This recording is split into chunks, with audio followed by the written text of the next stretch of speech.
Hello and welcome to the WrigleyVideo.com tutorial on the Trapcode Shine plugin.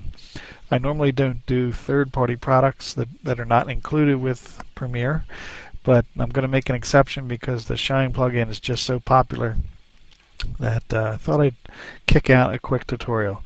This is a third-party product, does not come with Adobe Premiere Pro.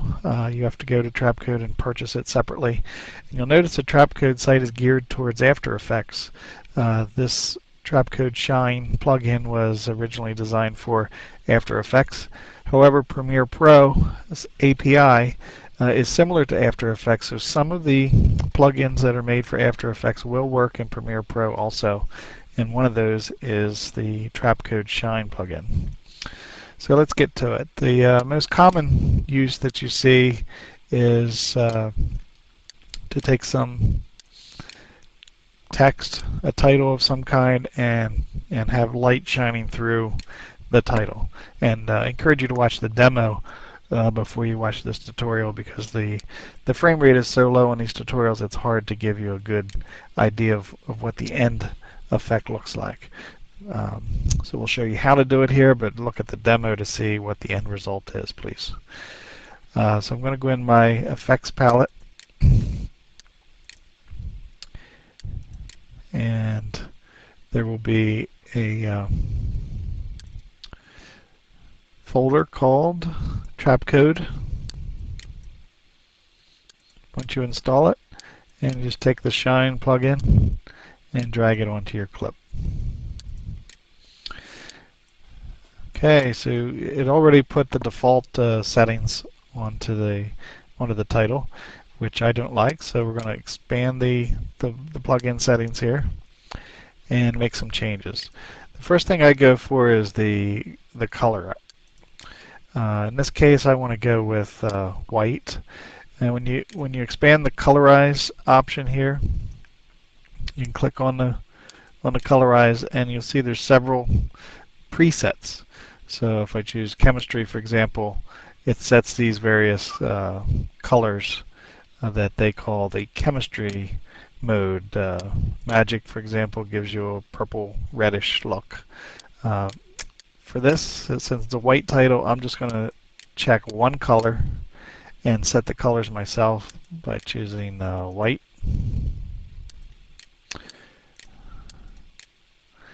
And for the midtone color, I'm just going to choose a grayish white, just to give it a little variance. So it's looking better now, but I'm also going to go down to the transfer mode. And if you're familiar with Photoshop, some of these transfer modes should look familiar to you. I like to use the screen transfer mode, so that my title's still visible, but the light rays are shining through. Okay, so the transferred mode is set, the color is set, and we could leave it like that. It's not animated, so we just have the shine emanating from the title. But to get the animation like you saw in the demo, we need to keyframe the source point. So I'm going to click on the toggle animation icon here. It'll set a keyframe. And what I'm going to do is change the source point. And you see as I change this value that the rays will change. One way is to drag through the source point. Another method is to click on the shine icon, and you can drag just like you can in the motion tool. So you can choose which direction or where the source of the light is going to be. I'm going to start with the source all the way to the left, so the rays are shining to the right. I think this is how I did it in the demo. So that makes the coordinate 16. I'm going to keep the other one right at 240. Then I'm going to move over to the end, or near the end anyway, and I'm going to drag to the right. So the source of the light's to the right, which makes the rays shine to the left.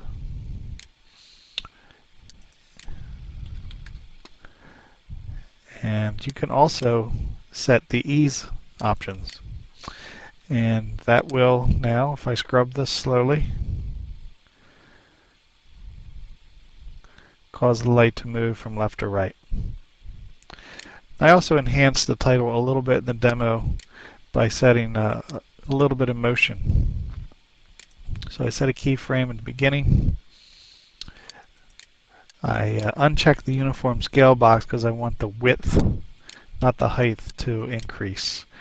So animating the scale width option, start it at 100, and somewhere near the end I'm going to increase it to 115, something like that. And the effect that gives is, as the light goes across, the letters tend to spread out a little bit. It's subtle, but it's there. And the last thing I did was fade it out by just making the opacity keyframe. And 100% till there, and then at the end we want it 0. So then the total effect is rays move across, our letters spread out a tiny bit, and it fades away. So that's the most common use of shine that you will see, but you can use it for many things in addition to text. Like in the demo, I had some wedding footage. Let me bring those up. Here's a clip of the outside of the church. I don't want that audio, so I'm going to right click and do unlink. Get rid of that audio so it doesn't bother you. Here's original footage. It's just a pan of the church. And what I'm going to do is add some subtle light rays bouncing off of the church, kind of make it look heavenly. So I'll just go grab the shine plugin again, drop it on our church. The default settings are a tad severe. So again, I'm going to go into the colorize, and this time I'm going to choose the heaven preset. And the transfer mode, I'm going to set to screen again.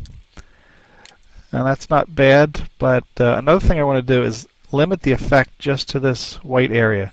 We've got rays shining off of the sky and these pillars, and that's not what I want. But the shine has this pull down called pre-process that allows you to set a mask, which I'm going to do. And the mask is just a built-in mask in the shine plugin, and you can also set the radius of the mask. Now I think I found a bug in this thing. When I click on this box to use a mask and expand the mask radius, it's grayed out. But if I collapse pre-process and uncollapse it, then I can set the radius. So I think that's a little bug. So what you can see is as I increase the mask radius, more and more of the frame is affected. So I'm going to decrease the mask radius until just the section that I want is affected. That's good. I also changed the source point. By clicking here, I can change the coordinates, or when I click here, I can drag it. And I can make the source point any part. I'm going to put it right behind these leaves here. That'll give us some nice contrast for the rays. And the last thing I'm going to do on this clip is set some shimmer options. This will, instead of static rays, will make the rays shimmer. And since this is a moving clip, since I'm panning down the church, the source point is going to change. So I'm going to click this option that says source point effects. See if we can read it. Affect shine. And so that'll make the shimmer change based on the source point. And I think we're done. I'll just scrub that slowly. And you should be able to see some of that. Again, you can see it much clearer on the demo because the frame rate is much higher. Also, I like to keep the effect so that it is semi-realistic. Like if you watch this clip on a DVD for when the bride's watching this, she may believe the sun was bouncing off the church and making those rays. But if you want to get a little more fantastic than that, knock your socks off. The last clip I did was inside the church. Do that one quickly as well. This is where the groomsmen walk in. Get rid of that audio also. And it just happens that there's these stained glass windows behind the groomsmen as they're walking in. There's already bright sun behind them, but no sunbeams are actually flowing through the church. You need some smoke in the church to see sunbeams, and this apparently was a smoke-free environment. But we can create some by using the shine. Drop shine on there. Again, I'm going to go in and set the transfer mode to screen, and in this case I'm going to use colorize and just set it to white again. I don't want to get too crazy since this is a church, inside the church scene. Set the midtones to a gray. Alright, and again under pre-process you can also change the threshold, like how much the plugin's going to affect this scene. I'm exaggerating it a little bit for this demo. If I'm making this for the bride's DVD, I'd probably make it a little bit more subtle. You could use the mask in this case if you wanted to. The source point I am going to change. It defaults to the very center of the screen. Sorry, I clicked the wrong place. I'm going to change the source point to be this window back here. So then you see the rays coming across like so. So that's all there is to it.